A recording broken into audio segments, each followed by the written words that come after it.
Այդ դաշնակներին կազմակերպեք թող հավաքվեն, ես միջև վերնիշերը տենում եք, համ հաց եմ սարքում, համ եկել եմ ձեր համար նորություններ տարածեմ, հարգելի դաշնակներ, հարգելի հայ ժողովուրդ, հարգելի ընկերներ, բանացել եք վերջի տարածած բաց հաղորդագրությունը վարչապետի։ Ի հեճուկս բոլոր սադրանքների Հայաստանի և Ադրբեջանի միջև չի լինելու պատերազմ,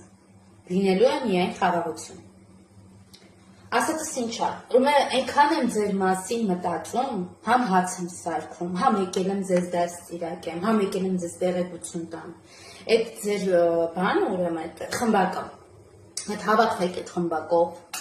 հասկացեք, տարին մի անգամ, բացի դրոշ վառելուց, դուք ինչ կարաք անեք, որ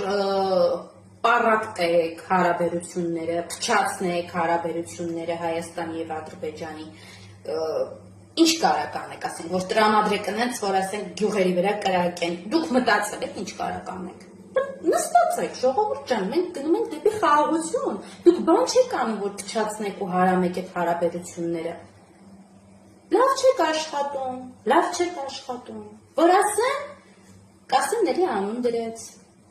մենակ աղջկան հայհոյելով չի ժողովուրդ, հավատացած եղեք, նաև պետք է գործ անեք, առավել ևս մի թիմ, որը ես վստահ կարող եմ ասել, որ քաղաքական առումով շատ թույլ է, մեծ հավաքվեք այդ ԴՇԿ-ի խմբակով, հասկացեք ինչ եք անում, գնում է,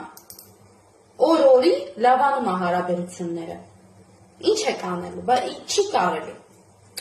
չեղավ այդ դրա համար ձեր քաղաքական լիդերները չգիտեն արդեն ում վրա հենվեն, մատ գնացեք այդ հարցերը լուծեք կզանգեք, հա?